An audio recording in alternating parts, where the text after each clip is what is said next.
Ladies and gentlemen, please take your seats. Our program is about to begin. Ladies and gentlemen, our program is about to begin. Please silence your cell phones or place them on vibrate. أيها السيدات والسادة، سيبدأ البرنامج بعد قليل، لذا نرجو منكم التكرم بالجلوس في مقاعدكم.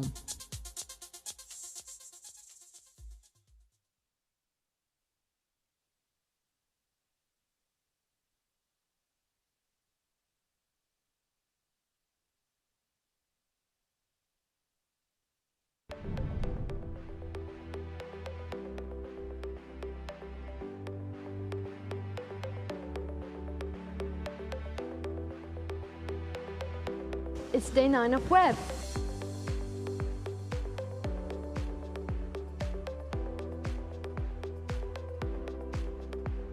We were always curious about the fish world and how can we change actually the ingredients and inspiration. Our main goal always was to see the sea and to see the ocean from another perspective.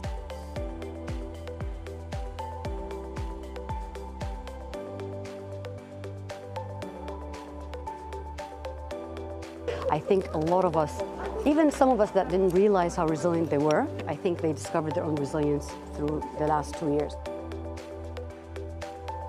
We'll see you tomorrow.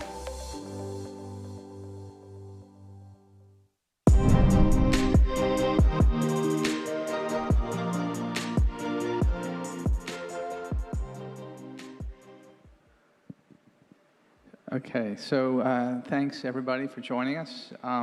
It's good to be here. So my name is Larry Carin, and I'm the Provost at KAUST.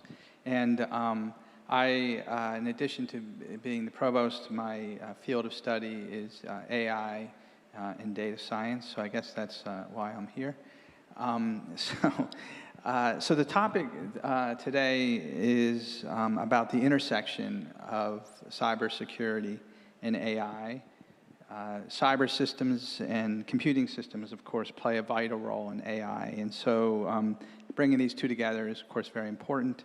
And then the importance of resilience becomes more and more obvious as the world becomes more interconnected. And as we depend on that interconnectedness, the absence of it, we feel it in ways we did not before. So in any case, we're going to explore some of those issues today. And so let me begin by quickly introducing my colleagues who will be joining us and joining me in this conversation. I'll make this quick, and then I'll ask each of my panelists to comment, and then you might want to say a few more words about yourself. So let me start with Bill Sanders, who is our guest from outside of KAUST. So Bill Sanders is currently the Dean of Engineering at Carnegie Mellon University. He, prior to becoming the dean at CMU, which, as I think everybody knows, is a premier S&T university, he was at the University of Illinois in Urbana-Champaign, another world-class S&T university. He held several leadership roles while there, including department chair and director of large centers. His field of study is on resilience and resilient networks and grids, and I'll allow Bill to speak more about that. So Bill, thank you so much for joining us from Pittsburgh, I assume. Can you hear me, by the way, Bill? All right. I'm in Pittsburgh this morning, and thank you very much for having me, Larry. All right, thank you, Bill. And then I'd like to introduce two of my friends. So Paulo Esteves-Veríssimo is a colleague of mine. He's a faculty member at KAUST. He and I think, are close to peers in the length of time that we've been at KAUST, so relatively short time, but a year in, I think, for both of us. Paulo has extensive experience in cybersecurity, resilience, and resilient systems. He has led large research activities around the world and has shown great leadership in that over decades. He is leading a new center at KAUST that is focused on resilient and robust systems. And so Paulo will talk more about that in a moment. And then finally, I'd like to introduce Amani Alonazi, who is a role model in so many ways. So Dr. Alonazi is a PhD from KAUST, so she's one of our gems. She's one of our products. She worked while working on her PhD. She worked with David Keyes on computational science. Since leaving KAUST, she hasn't gone very far. She is working for Boeing. Boeing has an office which is in the KAUST Research Park. And she is leading a group there that is focusing on AI for Boeing and is part of a global team working for Boeing. So I just want to thank all of you for joining me. We're all busy, and appreciate your time very much. So the subject today is the intersection of cybersecurity and AI. AI is a very data-driven enterprise, and the learning that is done in AI is based upon data, and that data is being collected over systems. Those could be network grids. Those could be all kinds of infrastructure. That data arguably is at risk during that process, and a lot of this data might be very sensitive. In addition, AI is deployed on systems. And so then after you've trained an AI algorithm, you have to deploy it on a system, and then cybersecurity comes into play there as well. So I'd like to just start by giving each of you an opportunity to give your perspectives on this confluence of cybersecurity and AI. Also, perhaps your vision. You know, where are we in the development of this technology and of these challenges? If we were to think, if I can use an Americanism of a baseball game. Baseball game has 9 innings, typically. And a question that people like to ask is, what inning are we in the development of AI, deployment of AI, and the maturation of this, including the cybersecurity? Where are we in that journey? So let me again start with Bill as a guest. So Bill, first of all, I want to thank you very much for taking the time to be with us. I know you're a very busy man. Also, you gave a keynote talk earlier in WEP, and we are extraordinarily appreciative of your time and also, of course, of your expertise. So, Bill, if you could take it away first. Sure. Well, thank you very much, Provost. It's an honor to be here, even virtually, with all of you today. I apologize for not being there in person. It was my intent to be in person and really enjoy the WEP for several days at least, but the worldwide COVID situation got in the way. I'm really thankful that I could still participate in this way.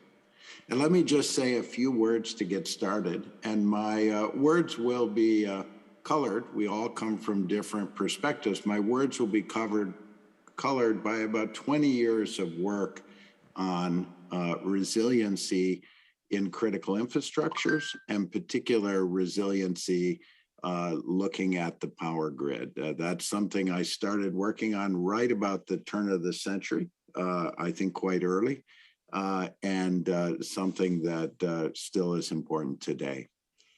So let me start by commending all of you really for the topic of this enrichment program on resiliency, and commend you even more for realizing resiliency is a very broad and very important concept that has applications in many, many domains.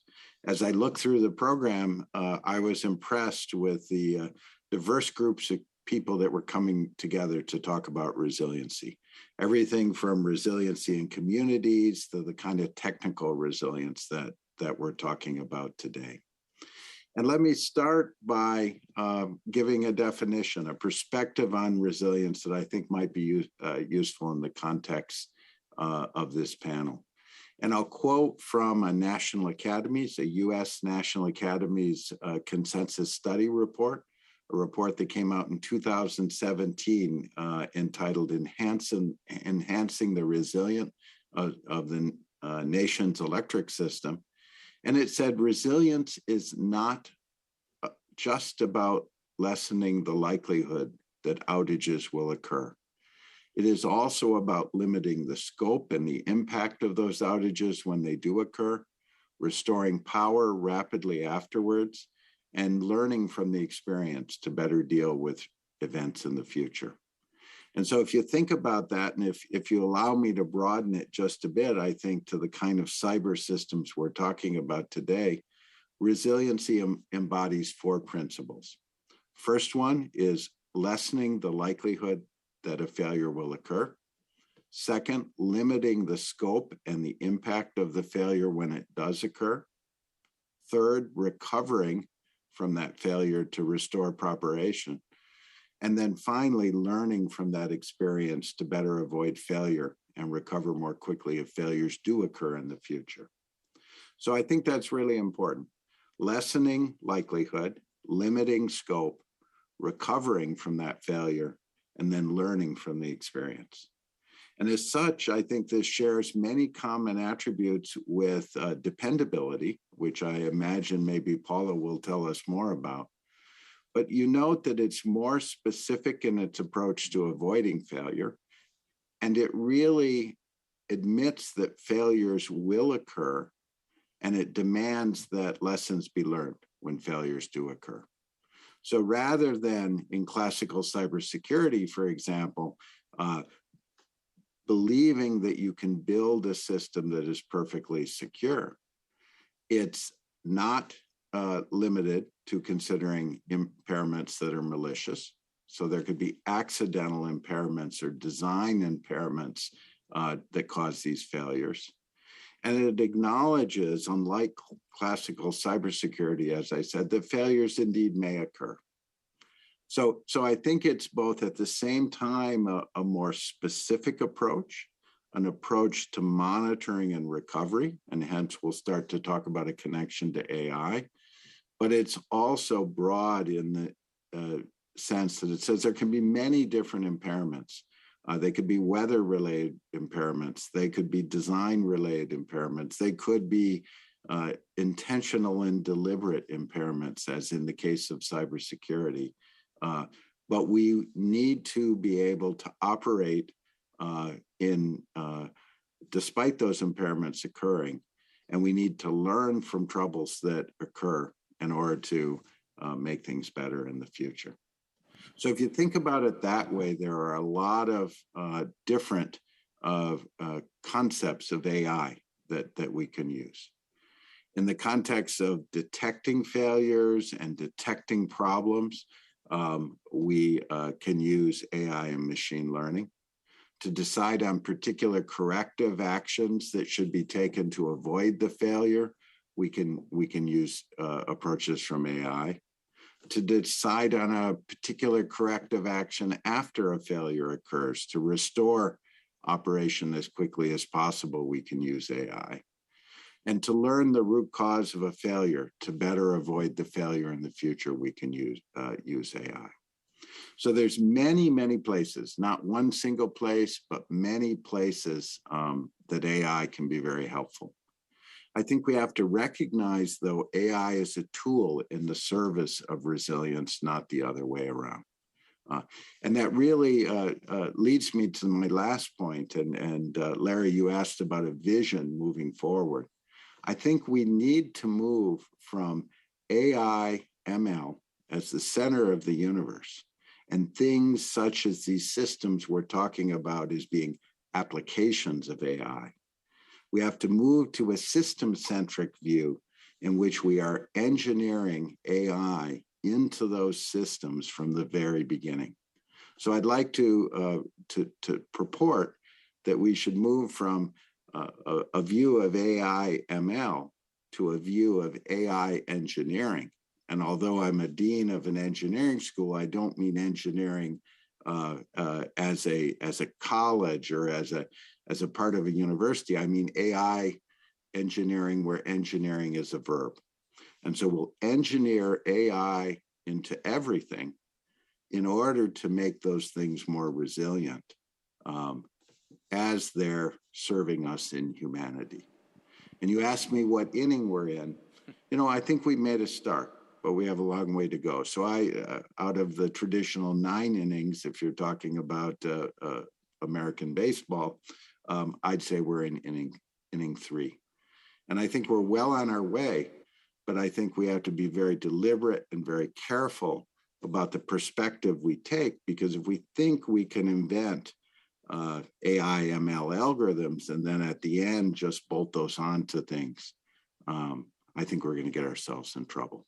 So I'll turn it back to you and let you introduce the other panelists. Bill, thank you so much. That was outstanding. I have a lot of questions for you, but really enjoyed listening to you. But out of deference to my colleagues, I'll wait on those. But really interesting. Let me, since Paulo is at home, I'm going to let Amani go next. Amani, what's your perspective from you're at Boeing, and you at Boeing, you guys are putting some pretty vital systems in the air, and people are depending on those. Putting an aircraft, a Boeing 747, of course that's an old plane these days, but in the air, and people take it for granted. Like, I'm going from Pittsburgh to Jeddah, and that flight is, we just take that for granted. Boeing doesn't take that for granted. And you have a lot of cyber systems in those airplanes, and a lot of data-driven algorithms as well. So resilience is an absolute must for Boeing. So what's your perspective on this? Yeah, so that's true, actually. So for us, it's mainly safety-critical applications. So resilient it has to be a property of our system during the development and before the deployment and at the deployment. And from your definition, Professor Bill, I believe resilient has to be at the level of the system level approach. So we can target the whole system, not only like modules within the framework. For example, if I talk about, my background is AI, so I can't speak about security or resilience, but if I look at the AI perception, the system will fail at some point, especially because it is actually vulnerable to adversarial attacks. However, if we would like to make it resilient, we need to target resiliency for AI. And maybe I agree with also Bill that there is the 4 components: the detection, recovery, response, and the learning. And there we may employ AI, but we have to be careful and to make sure that the expected objective is achievable. Okay, thank you so much, Amani. And so Paulo, you have a lot of experience in this space. You're leading a center on this at KAUST. What's your perspective? Okay, so I'll perhaps start by giving a little historical perspective about how these things play together. So the title of the panel, if you remember, is about cybersecurity, resilience, AI. Bill mentioned dependability. They're the crucial aspects of what we're talking about. And actually, some of us came originally from dependability, But yeah, we started working on cybersecurity. I mean, maybe these 20 years are a path that has been tracked. And the realization that classic cybersecurity was losing power had to do exactly with the complexity of systems and with the threats, with the power of the threats. Exactly because what Bill said, that the purpose, the classic purpose, of course, is that the hackers are out, the system is perfect, and it keeps working. From the dependability side, where we're coming, we said there's a great opportunity to bring together. Actually, historically, there were two big programs, one in the US, where Bill and colleagues were part, another in Europe, where I and colleagues were part, which brought together people from cybersecurity, from crypto, from dependability, safety, et cetera, et cetera. And actually, it was absolutely amazing to see how they could both contribute to what ended up, plasmated into the reason, the fundamental reason, as Larry said very well, why we trust planes and nuclear power stations and all that, which comes from the dependability perspective that things fail. And I'll go to the system failure, but it comes from the perspective that everything fails. It's a physics law. And so the reason why we trust planes not to fall, it's because the designers, Boeing, Airbus, et cetera, they know that things will fail, components, and they architect the whole thing, and this is systems theory and then practice, so that the whole does not fail. And actually, what we saw, maybe after 10 years of this effort, so 10 years ago, we saw successful outputs of this marriage of dependability and security in things that would be tolerant to attacks, like the planes are tolerant to accidental failures. Now, what happens? What happened is that, I told you, systems are becoming very complex, and the threats are becoming powerful. And so this per se would not be enough, but it was already a major step forward to, basic bodies of knowledge contributing to the stair of resilience. So what was missing? I mean, let's look at a classic, more generic definition of resilience than Bill was mentioning, which is the capacity of fulfilling your objective, meaning, if you have a system, to keep the system working, even despite unexpected situations or even traumatic situations. Now, this is very interesting because, of course, it should work normally, so it should be robust to work normally, and this is what was already achieved in these basic aspects of cybersecurity marriage with dependability, but it should also take care of things that we didn't even think about, the new things. And this is where this unknown and this adaptation, this is where I believe that AI, especially learning mechanisms, have a huge role. But you see, sharing the words of caution of Bill, it's not about something in isolation. Any of these pillars, dependability, security, or AI, will fail its objective if it's seen in isolation. And so if you think about AI, which, as Larry said, is the data pillar, is the data level, exactly, and data does not compute. Compute is compute. So the marriage between data level and system level to achieve successful implementations of AI is absolutely crucial. And that's probably one of the lessons that some of us are learning, recently. And this is what, in my group in Luxembourg and here now at KAUST, this is what I want to pursue. It's fantastic that you have so many extraordinary people working in AI now in KAUST, and exactly this marriage, now you understand, of AI to look at what are the system theory level, because it's not, it's not a faster GPU. I've heard this, here in KAUST. Oh yeah, we need a faster GPU. No, it's not that. It's much greater than that. It's system and data theory married together. And I think that this is a great future, but that's resilience then. I agree with Bill, it's not this or that, it's resilience. I think that, look, we are resilient, the humans. This is why we're still there. And I think that the only solution for the completely complex and interconnected way that computers and networks are in the world, they have to become naturally resilient. And now you understand that it's about data and the systems, they go together. Okay, thank you so much, Paulo.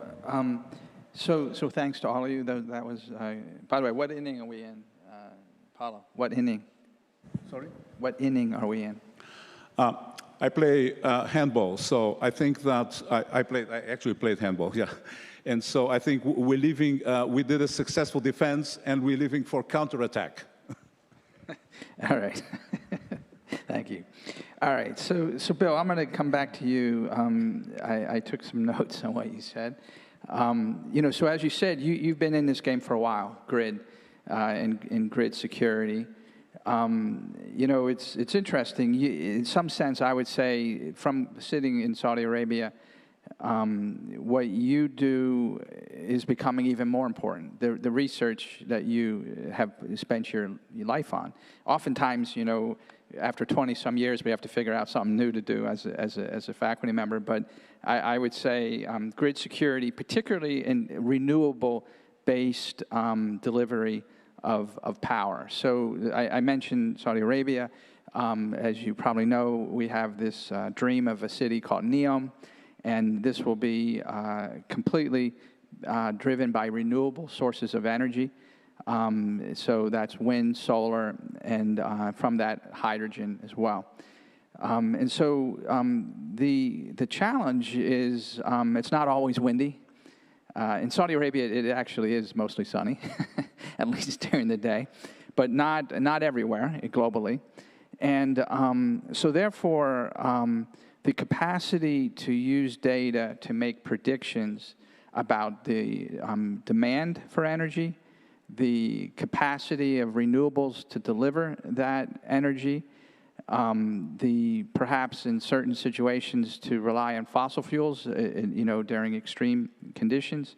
These are going to be the systems in some sense are going to become more complicated. And, decades ago, maybe not that long ago, you had a coal plant, coal-based power, not very good for the environment, but stable from an energy source perspective. Now, with renewable energy, hopefully the planet is going to become a healthier place, but these systems are going to become more complicated. So the systems have to be robust, resilient, for variation in environment. In addition, that complexity opens up vulnerability to perhaps cyber attack or what have you. So I would say that your work is even more important, perhaps, than it was a couple decades ago. So how do you see this? How do you see this renewable future where we're now going to be using multiple different types of energy sources adaptively? Systems are going to be complicated. This is going to be data-driven. AI is going to have to play a role here. We got security. We have to be robust from the standpoint of attack. We have to be robust from the standpoint of complexity, et cetera. So how do you see this? You're now a dean. You might be regretting that, right? You have such a wealth of research you could be doing as well. How do you look at this landscape? We can't hear you, Bill. Okay, back online. Thank you, Larry. Well, I'm not regretting being a dean. I'll start with that. And I am sitting in Pennsylvania, which, 100 years ago made its fortune on coal mining. In fact, my grandfather was a coal miner in Pennsylvania, an uneducated coal miner who immigrated from Eastern Europe. But, you said it well, Larry. It's an incredibly exciting time in the energy industry. And you, I think, laid out an argument for the generic case I made earlier incredibly well. If we want to have, to use Paulo's rather simple and high level, but very good definition, if we want to have a system that always performs its intended function, if we want to admit that failures of particular parts of that system will occur, but we need to have this aspect both of resiliency in that the critical functions are always delivered, and then recovery and learning so we can make the system better in the long run. That's a tall order. And when you started talking of, I'll make a comment about how AI and ML can be used to predict how the wind's going to blow. And in the center that I used to lead we worked with IBM and others and looking at building using sophisticated weather models to predict the output from wind renewable energy, so that could be integrated in the whole system. You could do the same thing with of figuring out when solar will be generating at peak. But then you went on to talk about the fact that there could be impairments, and those impairments could be due to weather events that are disastrous, right? Due to climate change. We're seeing these extreme weather events more and more often, and we need to protect against them. They could be due to deliberate attack, to cyber attack, and so forth. So I think the truly exciting field about this future for renewable energy and resiliency is that there are so many places in which AI and ML can be applied to make the system more resilient. And it's not like we just apply it in a smooth or a generic way. There are those that say the infrastructure that creates the electricity grid is the largest and most complex machine that humans have ever built. And it's a very intricate machine, as you said, an evolving machine, but the saving grace for us is it's a machine in which you can make improvements in a focused and dare I say, even piecemeal function. Now, we can't be short-sighted in our aim for resiliency, and I'll come back to that maybe if you want later. If we in a cybersecurity way just focus on the Pearson patch, and when we see a problem just fix it, we're never going to get out of the problem we're in today. But on the other hand, if we think broadly about resiliency, we can apply that long-term system thinking in a focused way. We can apply it in generation. We can apply it in transmission. We can apply it in distribution. We can apply it on the level of the cyber infrastructure where we look for attackers. We can apply it at the level of physical sensors to see whether those physical sensors have failed due to accidental machines. We can apply it, as our other panelists said, in the sense of deciding how to recover and respond to problems that occur. So there's just so many places. And so I think if we keep our eye on the long run, we can make these significant but really incremental improvements that keep us going forward on this path to resilience. And I think the dream that you talked about of the city powered by renewables, definitely we can get there.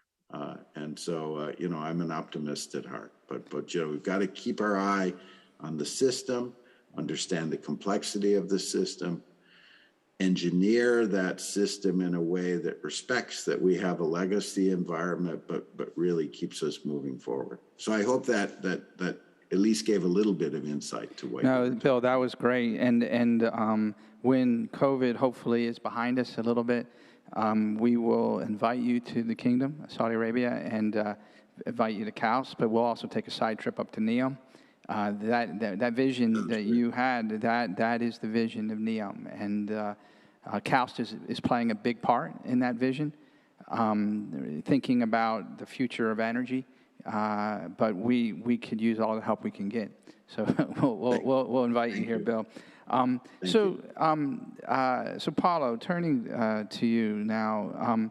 So we've talked a lot about using AI as a tool to affect resilience, as a tool to achieve resilience. But the AI itself introduces risk. AI is a data-driven enterprise. There are several assumptions that one makes when you're utilizing AI. First of all, you assume you have enough data to capture the statistics of whatever it is that you're trying to understand.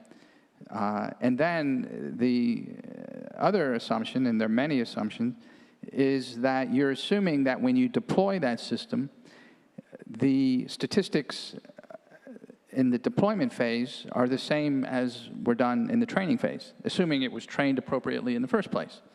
So there's a lot of assumptions there. And a lot of opportunity for introduction of risk and that AI, which is meant to aid your resilience, might actually introduce additional risk. Your system becomes very complicated, and it is assuming access to data, the right data. So what is your sense of that broadly, and how does one mitigate that? Because you're going to have to monitor the system to continually ask the question, is my algorithm, my AI algorithm, is it appropriate for what I'm doing right now? Or do I need to go back and retrain? Or do I need to do something else? So what's your sense of that?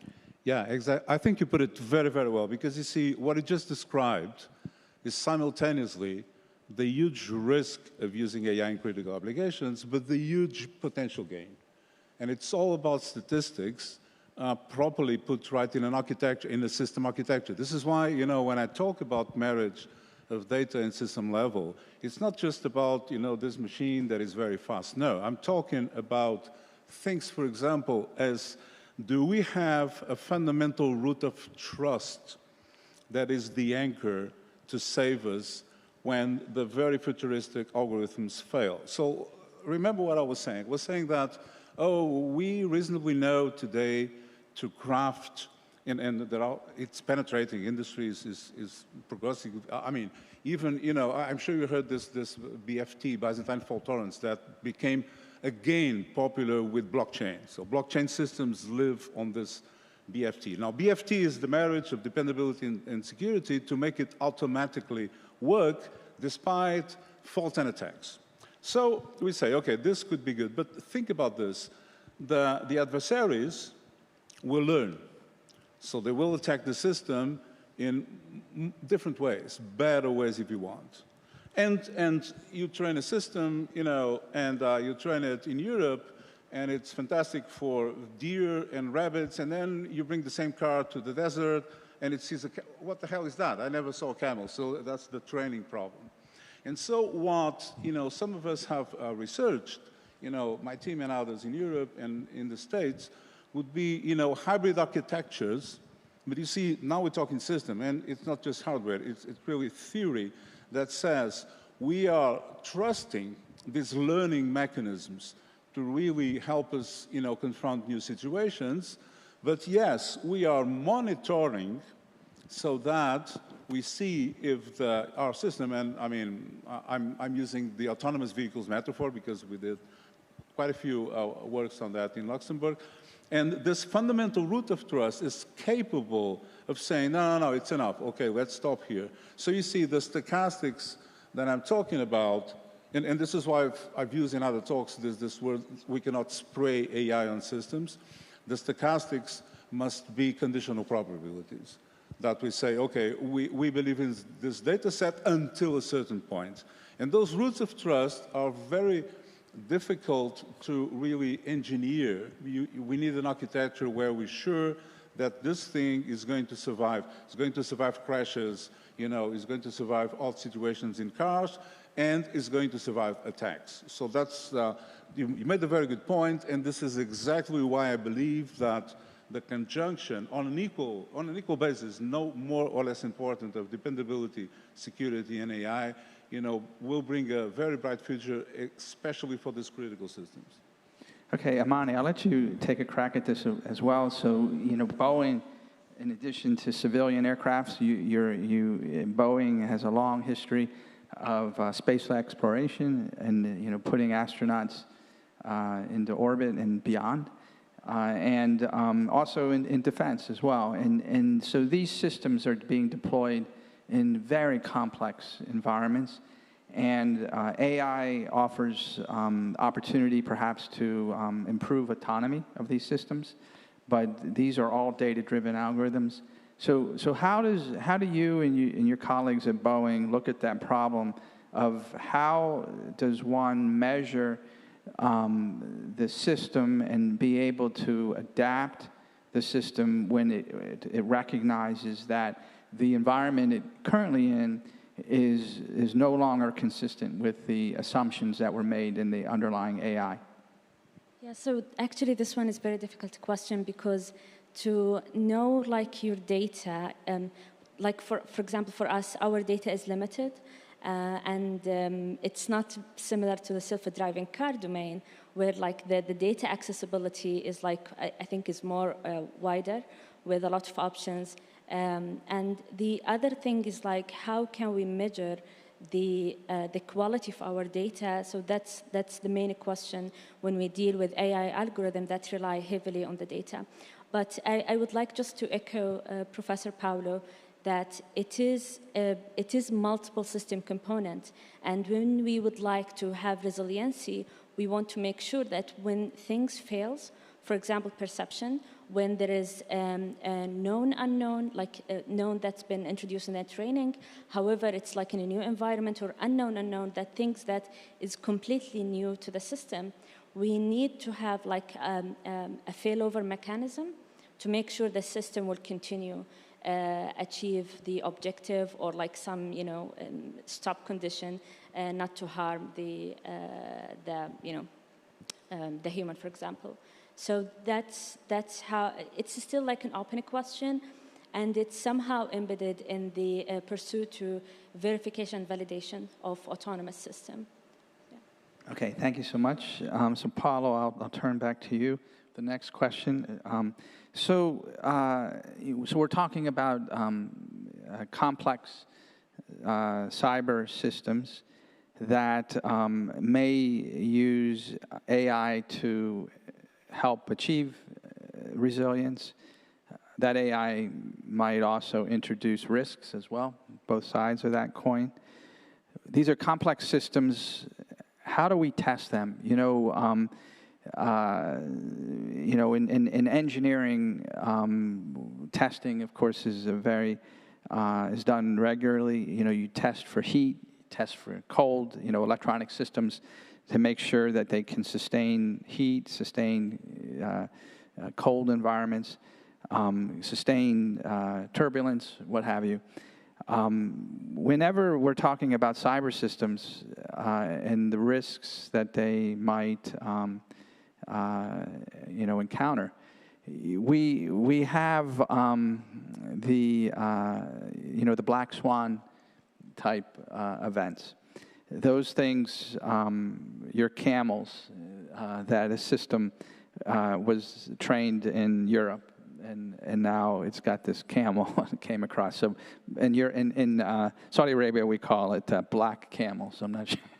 So, in any case, but seriously, how do you address the testing of these systems? I've seen some organizations who will actually have, I think they call them black hats or white hats, I'm not sure, but they'll actually have people, they're companies that are actually professional hackers. That's what they do. They attack a system. And you basically engage in wargaming to test your system. And I would imagine that as a decision maker for those systems, you might never sleep very well at night. But how does one at least get some sleep at night, knowing that your system has been tested appropriately? Yeah, this is an amazing point, because it allows me to go back to, this was 2004, and actually some work that we had done in this project, this pioneering project in Europe, and Bill was in another absolutely amazing project in the US. His project was called Oasis, mine was called Mafia. And we were in the finals of the Science Descartes Award in Europe, so we were very happy. And then we were being interviewed by journalists, right? And exactly, they would say, oh, so, you guys, security, you don't sleep at night, et cetera, et cetera. And I was saying, well, that's the beauty. You see, what we do is automatic security, because we rely on mechanisms, system mechanisms that would, defeat the hackers automatically. So that's the point. So the idea of this kind of mechanisms that Bill and I and others have been working on is that they work in the same way as planes work. I know, for those of you who never thought about that, the plane, you know, the flap, for example, the flap, when the pilot actuates the flap, there's actually several physical things, 3 or 5 of them actuating, so that if a minority fails, the other ones win. So you see, the pilot's not caring, oh, is it working well? So that's the objective. And actually, resilience will bring that objective in the long run.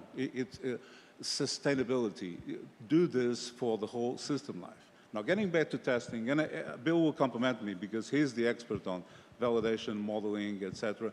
So when you have, both Bill and I have worked with this penetration testing teams, they only see, you know, they poke through the hole that is given to them. So the tests, so that, you know, there's some romanticism about penetration testing. Actually, it will discover things, but it's not a guarantee.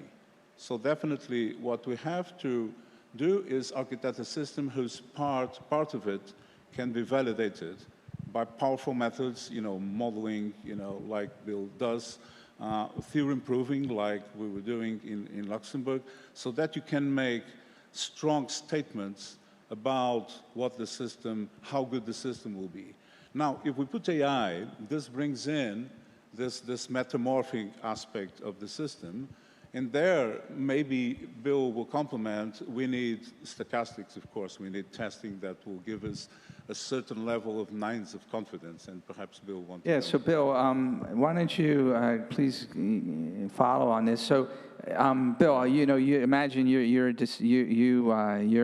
charge of this grid, and you know, you got to go to sleep at night. You need to go on vacation. You need to have some confidence that this system is gonna operate, and you know, the testing is a real challenge because this is unconventional testing. You imagine that new, you know, imagine a NEOM. You know, we're working on wind, solar, hydrogen, very complex system. How can you test that system to assure some sense that it has achieved a level of resilience? No, thank you, Larry. And, you know, I'll go back to the question you asked previously about AI and the challenges of AI when it may be given data that's incorrect. I think the first thing to say there, and then it'll lead to my answer to the question you just asked, is that physics is on our side. Unlike pure computer science, and I'm trained as a computer scientist, my PhD is in computer science, we as engineers work on systems that have physical components. They may have large cyber components, but they're also physical. And those physical components, of course, obey the law of physics. So in every case, and I know people who work on AI understand this and do this well, as that we can use the constraints of the physicality of the system in order to help us in our overall goal to achieve resiliency. And so we should be measuring physical things as well as interrogating data and cyber things. And really that combined cyber physical state will provide us more guidance than just a cyber data source. Now, having said that, let me talk a little bit about assessing resiliency. And as Paulo said, at the highest level, and we've known this for decades, nothing can be proved by testing. Now, that doesn't say we should not use testing and we should not use it extensively. We need to test, as you pointed out, periodically in deliberate ways with so-called red teams that come in and look for vulnerabilities. We need to test, and in fact, in the United States, with respect to power grids, there are regulations about access control and networks that run so-called OT or operational technology networks that run power grids. And so there are tests that are prescribed in periodic audits that must take place. And there are tools based on model checking and other concepts from verification in computer science that can help you in those kind of tests. But we also need to develop, and this is maybe at the earliest stage of maturity of all the things I mentioned, we need to develop a engineering, if you will, of architecting AI into those systems. Go back to a word I used earlier, in which we can make design choices based on a prediction of the level of resiliency they will that they will obtain. And so just like we have fault trees and Markov chains and other things in classical dependability that can help us with those designs, and those approaches, those stochastic and structural approaches to reliability modeling have been used effectively, for example, in the space industry and in avionics and so forth. We need to develop that capability when we look at impairments that include the intentional attacks that cybersecurity is concerned with. So that's a difficult thing. We have the notion of attack trees. They've been around for a long time. And so we can look at alternative architectures to tell us what may provide more resiliency in the face of cyber attack. But we have a long way to go, and it's much more complicated. In fact, it's much more complicated because attackers have intent, and attackers learn, and attackers only need to find one flaw where the defender has to defend against many flaws, maybe not all flaws because of defense in depth and resiliency, but many flaws. And so we need it all again. There's no silver bullet. We need to use red teams. We need to have compliance testing that goes on these kind of systems on a regular basis while they're in operation. And we need to move beyond a craft of cybersecurity and a craft of cyber resilience to an engineering of resilience. And particularly when we throw AI in the mix, as you did, that's just a system with more degrees of freedom, more approaches for adaptation. And as you, Larry, pointed out so well, based on your background, more chances for things to go wrong, right? A bigger surface of things that can go wrong. And so in that case, we need to, just like we can engineer bridges, there are many bridges here in Pittsburgh, and we have mathematical approaches to assuring the safety of those bridges. We need those mathematical approaches to engineer in cyber resiliency when we build systems with AI. So I hope that was helpful. I mean, we can go on a long time on this, but that's, those are the basics, and we're developing that theory. Thank you, Bill. I would say, first of all, that was really insightful and helpful. As you said, there's a need for a new science, a new engineering discipline, a formal discipline in this space rather than craft, as you said. Mm-hmm. So we're kind of coming towards the end, so I want to perhaps end on a more hopeful, uplifting, perhaps, perspective. So, cyber systems, compute systems, we have learned over the last 2 years under a forced experiment that we can use cyber systems, telecommunications, to achieve a level of connectivity that we knew was possible, but we now have been forced to realize. It is, in the old days, it would have been poor form, I guess, for Bill not to be able to come in person, but it's very common now that we operate on Zoom, and Bill, we're thankful very much for your time.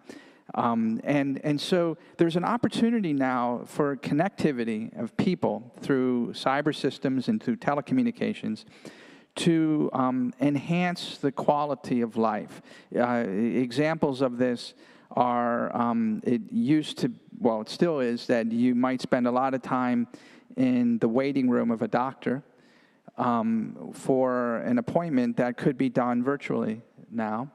And in the United States, at least, this has been done. And I think at the Pitt Medical Center, I'm sure they're doing a lot of this, and they did it at Duke as well. They were forced to be online, and they found out that actually, in many cases, it worked better. And then when you throw in AI into the mix, the other side of that, Bill, I'm not sure how much you've been into this or any of you, but with the advent of data, technology, capture of digital data, medical doctors are becoming data entry engineers. And there's a huge burnout of doctors, at least in the United States. And so AI offers a lot of opportunity to improve human life, leveraging cyber systems, telecommunications. So what's your vision about how AI, cyber systems, telecommunications can improve human resilience under very stressful situations such as COVID? So Amani, I'll give you a crack at that. Okay, so maybe I will give like a simple example. During the lockdown, it was only allowed for us to go out in KAUST from 6 a.m. to 3 p.m. And this is like it's when the hot sun is up, and it's very hard to go out during that time. But there is like a small feature in the phone when they pop up memories, and they collect random images with the name golden hours, which means like the sunset. I really missed the sunset, and I decided to go at 6 a.m. just to walk out. And I think that's something that, improved for me, at least, my time during lockdown. This is a very simple example. Another one is I think the advanced technology, for example, in the automobile, like in the cars, it becomes like more situational awareness. It does increase the situational awareness and reduces more or less the some of the potential accidents. So, yeah. Okay, I'll let others take that, but before I do, are there any questions? Yes, so go ahead. There's a microphone over there, and Paying, I'm not sure if we have any online. So go ahead, please. So thank you so much for the discussion. It was very interesting. Having the AI in our life today, even in our phones, when you open your phone, it does know that the application you use frequently at this time and give you this suggestion. While having a cybersecurity, at the highest level. So how can we apply the resilience in the government defense systems to save, the government, as well as save the data that has been collected by those systems? Okay, so Bill, did you hear that? Were you able to hear that? I did. Very good. Anybody want to take a crack at that one? So government systems. How do we assure robustness? These government systems oftentimes could have sensitive data on them.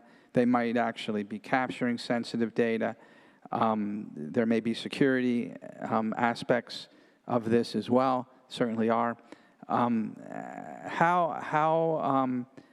would you recommend, Bill? I'll start with you. You must advise governments, I would imagine, from time to time. As governments think about this, the opportunities of cyber and AI, but there's also a lot of risks that come in. What would be your advice to the government of Saudi Arabia, since that question probably came from a colleague from Saudi Arabia? So your advice to say Saudi Arabia as they think about this. Well, I can't give advice to the government of Saudi Arabia. It's I think something, going back to something I said earlier that I think is very important, is one needs to understand the particular systems before one can give specific advice on how both AI can be incorporated, and when one does, how one can mitigate the inherent risks, Larry, that you talked about so well in doing so. So you know, it's a much longer question than the time we have. But to suffice it to say that I think governments all around the world are thinking about this.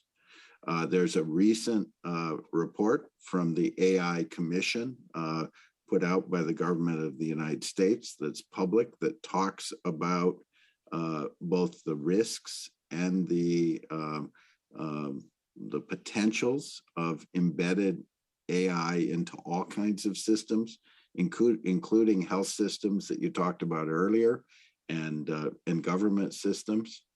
And you know, the formula is the same. I've been talking about electric grids, but you know, clearly everything from the civil infrastructure systems that are run by government to the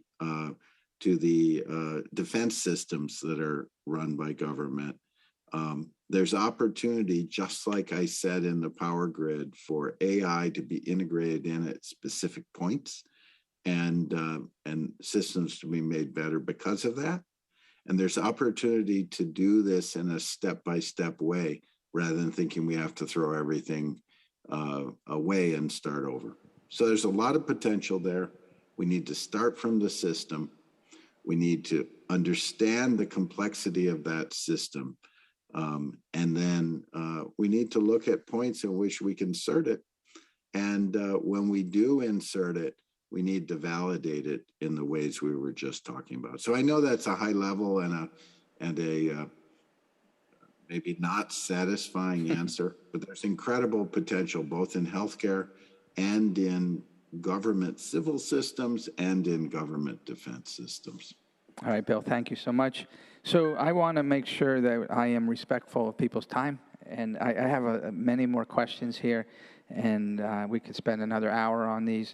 But Bill is calling in all the way from Pittsburgh, and I'm sure he's got another meeting soon, and my colleagues as well. So and everybody. So I want to respect people's time and to finish on time. So let me try to do that. I'm already 1 minute over.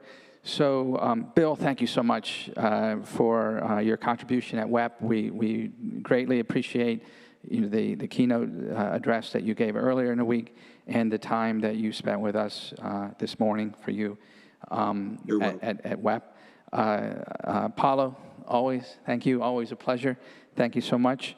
Amani, you are a role model for so many people. We're really proud of you and proud of all the things that you are doing for Boeing and for the world. So thank you all. I hope everybody found this to be an interesting and useful event. For all of those who are tuning in for WEP, we have a very interesting talk by Dr. Kaf Zaratza. He's an MD, PhD. He focuses on the resilience of human beings. And he will be giving a very interesting talk in 30 minutes, so please join us for that. Thank you all.